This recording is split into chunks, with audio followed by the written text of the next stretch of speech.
أعوذ بالله السميع العليم من شر الشيطان اللعين الرجيم. بسم الله الرحمن الرحيم. الحمد لله رب العالمين، وصلى الله على محمد وعلى آله الطيبين الطاهرين.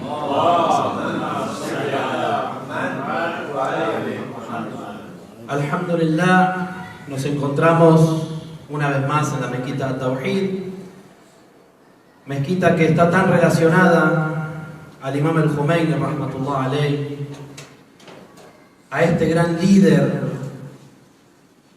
para todos los musulmanes, líder de una revolución que no se limitó a ser la revolución de un pueblo, de un país, sino que es una invitación de este gran hombre a todos los musulmanes del mundo, más allá incluso de las escuelas de pensamiento.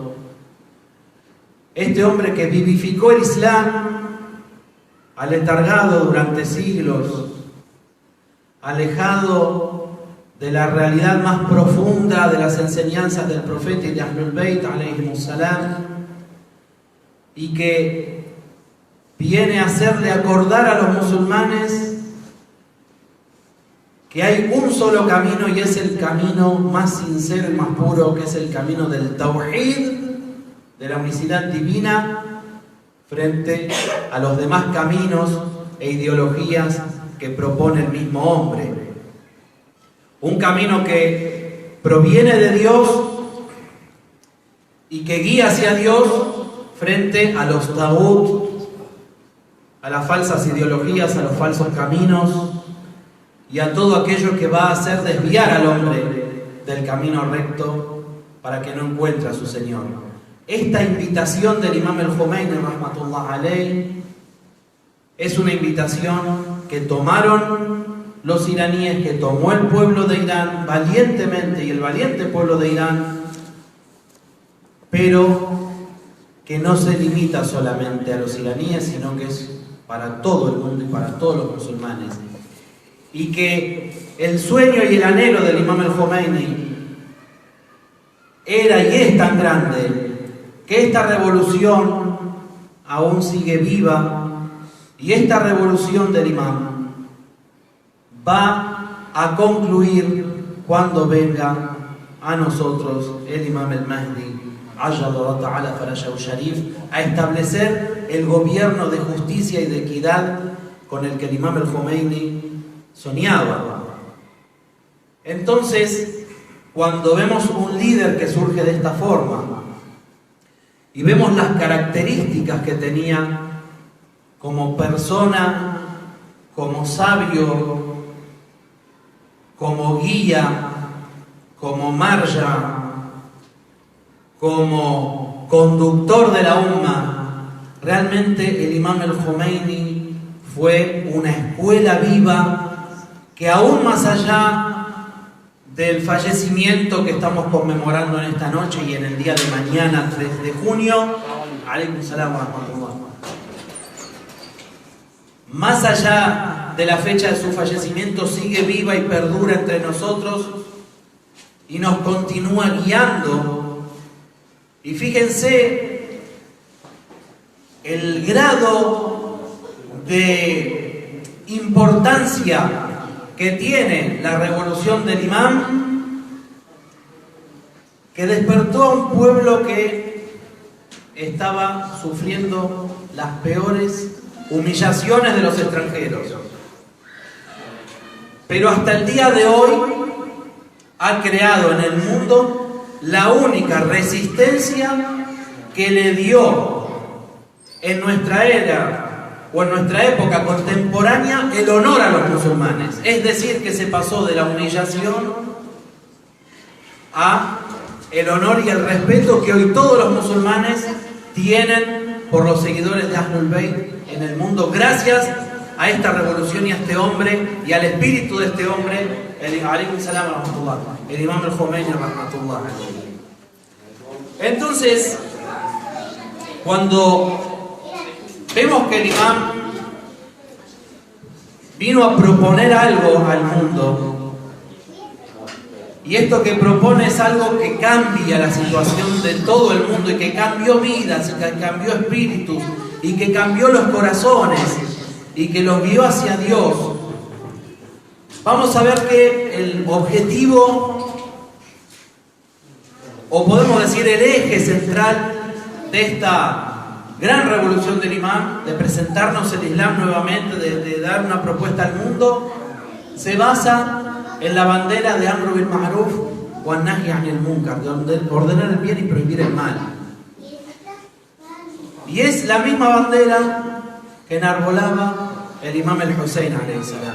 Entonces también podemos decir que así como el imam Khomeini continuó la labor de establecer un gobierno islámico, que fue una de las labores del profeta del Islam, también la de levantar la bandera del Islam frente a los opresores, que fue también la bandera de los a'imma, principalmente la bandera del imam el-Hussein alayhi salam, la de ordenar el bien y prohibir el mal. ¿Por qué? Porque hay una lucha constante entre la falsedad que abunda y la única verdad, que es el camino de Dios, que es el Islam. Y esto tiene que quedar muy claro para todos los musulmanes.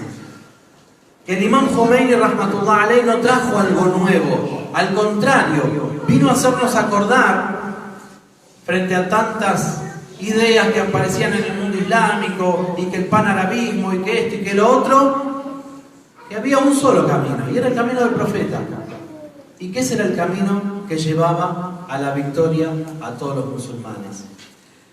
Este gran líder que hoy estamos recordando, para llegar a ser lo que fue construyendo su personalidad desde pequeño, y fue un gran estudiante. Es más, él siendo uno de los grandes sabios de su época, decía: yo sigo siendo un tolabé, yo sigo siendo un simple estudiante del seminario islámico. Sin embargo, fue un gran marja respetado antes de convertirse en líder, fue un gran maestro de ética, fue un gran maestro de filosofía, pero todo este conocimiento lo fue adquiriendo desde niño, ya desde muy pequeño, 11 años, 12 años, 15 años, ya tenía un conocimiento vasto, tanto en la literatura, en el conocimiento del idioma árabe, de la jurisprudencia. Y eso lo llevó a adquirir otro tipo de conocimientos. Si una persona, cuando surge de esta forma, cuando son grandes hombres que llegan a alcanzar grandes niveles, vamos a ver cómo pasa con el líder de la revolución islámica, Said Khamenei, que Dios lo proteja, que su conocimiento no queda solamente en lo que son los libros de jurisprudencia o de hadices, sino que el conocimiento iba más allá, un conocimiento del mundo, un conocimiento de otras ciencias. Y todo esto lo fue formando, y sus grandes maestros que tuvo de ética sobre todo, y de misticismo, fueron formando una personalidad tan fuerte que pudo resistir todos los embates que tuvo y todas las tribulaciones que también le tocaron vivir al imam. Fíjense que el imam, a lo largo de su vida, y sobre todo cuando empieza a hacer este trabajo de hormiga al principio, enseñando a las gentes y despertándolas, y cuando eso llega a oídos de aquellos gobernantes opresores que estaban en Irán y lo expulsan, y empieza su vida primero en Ankara y luego en Najaf, para terminar en Francia, todo este tiempo alejado de su familia, todo este tiempo en donde se trataba de denostar la figura del imam en el mundo, y donde se lo mostraba en el New York Times y todas estos panfletos que tiene Occidente como un gran monstruo. El imam seguía creciendo espiritualmente, y la gran revolución fue una revolución espiritual. Entonces, eso es lo que también nos enseña qué significa la política islámica. A veces nos confundimos. La política islámica es eso, es la reforma de la persona, es la autorrealización de las personas y la autorrealización de la sociedad, hasta conformarla como una sociedad islámica, es decir, una sociedad conforme a lo que Dios quiere. Para eso, él empezó con su persona, luego continuó con sus alumnos lo apoyaron, y esta gran revolución fue creciendo desde eso, desde un aula, desde una habitación. Dicen que el imán, cuando quedaba solo por las noches, lloraba desconsolado mientras que hablaba con Dios. ¿Qué líder del mundo hoy tenemos que confía sus asuntos en Dios de la manera que lo hacía el imam el-Jomeini, rahmatullah alayhi? ¿A quién podemos conocer hoy en el mundo que llore durante las noches y que el llanto se escuche desde la casa del vecino porque está desahogando su corazón y pidiéndole a Dios el éxito y confiando en que su éxito va a provenir de Dios? ¿Quién? Entonces ese era el imam Jomeini, rahmatullah, un gran hombre realmente. Su personalidad, o lo que podemos destacar de la personalidad del imam, algo dijimos de que como estudiante, como era un gran estudiante, un gran profesor, un gran maestro para sus alumnos, pero también en su vida cotidiana era un gran padre, un gran abuelo, un gran esposo. Cuentan, fíjense, y estamos hablando hace 40 años atrás, para que veamos que no es algo nuevo, digamos, y moderno lo de los derechos a la mujer, sino que es algo que lo trae el Islam arraigado desde su raíz. El imam no se sentaba a comer hasta que su esposa no se sentaba a la mesa. El imam era el primero en levantarse, juntar los platos, ir a lavar los platos. El imam, estamos hablando de una persona que era la más poderosa, podríamos decir, de Medio Oriente cuando la revolución triunfó. Y sin embargo, no cambiaba su forma de vida, su sinceridad. No cambiaba esto de hablar con Dios, de tomarse sus momentos para estar solo, para reflexionar, para llorar, para hacer las súplicas, para jugar con sus hijos, para ayudarlos a hacer los deberes de la casa, para jugar con sus nietos, ya cuando era más grande. Entonces, eso es un gran hombre, eso es un gran creyente. Podemos encontrar muchos ejemplos de lo que es ser un gran creyente y un gran hombre en la vida de este hombre solo, del imam el-Jomeini, rahmatullah alayhi, a quien hoy estamos recordando. Que también acá algunas cosas anoté. La verdad que no dije nada de lo que anoté, pero mejor, porque las cosas surgen del corazón y salen mejor. Bueno, que desde niño destacó en sus estudios islámicos, en su valentía, en su vida austera. Era tan austera su vida que siendo el líder de un país ya convertido prácticamente en una potencia, digamos, aunque tenía una guerra impuesta con Irak, sabemos, fueron 10 años muy difíciles para la República Islámica, los primeros 10 años de la revolución. Le habían anoticiado al imam que iban a bombardear. Él vivía en Yamarán, en un lugar en el norte de Teherán, que era alquilado. Él pagaba el alquiler todos los meses. Y vienen y le avisan: imam, tiene que levantarse, van a bombardear. Tenemos noticias que van a bombardear. Y entonces él levanta la vista y dice: bueno, me imagino que están... ¿cómo se dice cuando evacúan? Están evacuando a todos los vecinos, ¿no? Dicen, no hay tiempo para eso, pero usted, imam, es muy importante, venga. Dice, no, si la gente va a permanecer, yo me quedo acá sentado haciendo súplicas, como estoy, no me muevo de ahí. Y no se movió. Y no pasó nada, después hubo un milagro, Dios lo salvó de ese ataque. Pero quiero decir, cuando vemos la sencillez con la que vivía el imam, la sinceridad que tenía el imam, el rechazo y el desapego al mundo que tenía el imam, nos hace acordar al profeta, nos hace acordar al imam Ali alayhi salam. Y esos son los grandes líderes, y esos son los hombres que nos motivan a los musulmanes a hacer grandes movimientos y grandes cosas. Por eso el pueblo lo siguió, porque le recordó a la gente que el Islam no le da la mano ni a los opresores, ni simpatiza con el hambre de los pueblos, ni con el analfabetismo, y que por el contrario el Islam dignifica al ser humano.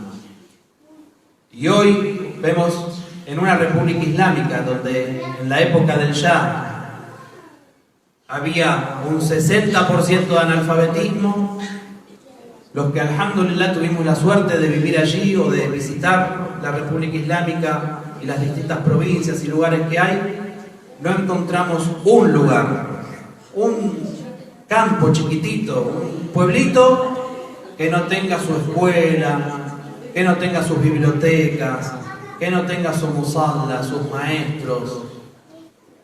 Realmente es un milagro. Y nosotros, particularmente en América Latina, también nos hemos beneficiado enormemente del conocimiento del Islam gracias a la revolución de este hombre. Si el Imam Khomeini, rahmatullah alayhi, no hubiese sido un hombre de ciencias, nadie se hubiese preocupado porque las ciencias islámicas lleguen a todos los rincones del mundo. Apenas triunfó la revolución islámica, con una guerra impuesta que duró 9 años y unos meses, se prepararon personas que se enviaron a todo el mundo, no solamente para enseñar el Islam, sino para traducir las grandes obras del Islam a todos los idiomas del mundo. ¿Cuántos libros hoy tenemos? Obras maestras, grandes, islámicas, traducidas al español. Y antes de la revolución islámica, ¿qué teníamos? Absolutamente nada. Todo eso es porque este gran hombre fue un hombre de ciencia. Si era una persona que no le importaba la ciencia, no hubiésemos visto ningún tipo de efecto científico ni de conocimiento como el que dio la revolución islámica. Y esto que les digo no pasó solamente en el mundo de la habla hispana. Yo tuve la suerte de conocer gente de Rusia, gente de Japón, gente de Corea, gente de África, y ver que, por ejemplo, el Nahjul Balagha está traducido a todos los idiomas que ha habido y por haber. Tafsirul Mizan, toda la obra de Shahid Mutahari. Si no fuese por el Imam Khomeini, todo eso no sucedía, por el espíritu que él tenía, por el objetivo que él tenía. ¿Qué país conocen ustedes que importe su sabiduría y sus conocimientos hoy en el mundo? ¿Qué tiene uno? Trigo, el otro ¿qué tiene? Café, carne, conocimiento, y un conocimiento que conduce hacia Dios. Subhanallah, no hay como la revolución islámica y la república islámica de Irán en ese sentido. Así que, alhamdulillah, no quiero distraerlos más. Realmente el Imam Khomeini, rahmatullah alayhi, fue un hombre que al mundo islámico lo despertó de un cachetazo. El primer movimiento político internacional que hace el Imam Khomeini es establecer el día del Quds. Y veíamos hace unos días cómo se atacaba al Quds, la mezquita del Aqsa. Y entonces el imam mostró el camino. Entonces nosotros tenemos que continuar ese camino, no apartarnos del camino del imam, que es la defensa de Palestina, del pueblo palestino, del derecho de los musulmanes, y darle honor y levantar la bandera del Islam como la levantó el imam. No tenemos que olvidar eso. Primer movimiento político que el Imam Khomeini hizo, internacional. No se preocupó por mandar embajadores a Inglaterra, a Europa, a ver qué podían vender, a ver si le podían vender pistacho o alfombras. No, se preocupó por el pueblo palestino. Establece el día del Quds, último viernes de Ramadán, para unir a los musulmanes. Otra cosa a destacar del imam: nunca para dividir, como dijo Claudio, para unir a todos los musulmanes bajo la bandera del Islam. Ni la bandera del chiismo, ni del fulanismo, ni del sunnismo, ni de bla bla bla. El Islam invita a todos los musulmanes. Y así se debe mantener, porque si queremos hacer honor al Imam al-Khomeini, rahmatullah alayhi, tenemos que continuar con ese objetivo. un objetivo que no es para un país, sino que es para todos los musulmanes del mundo. Que Dios los bendiga mucho. Wassalamu alaikum wa rahmatullahi wa barakatuh.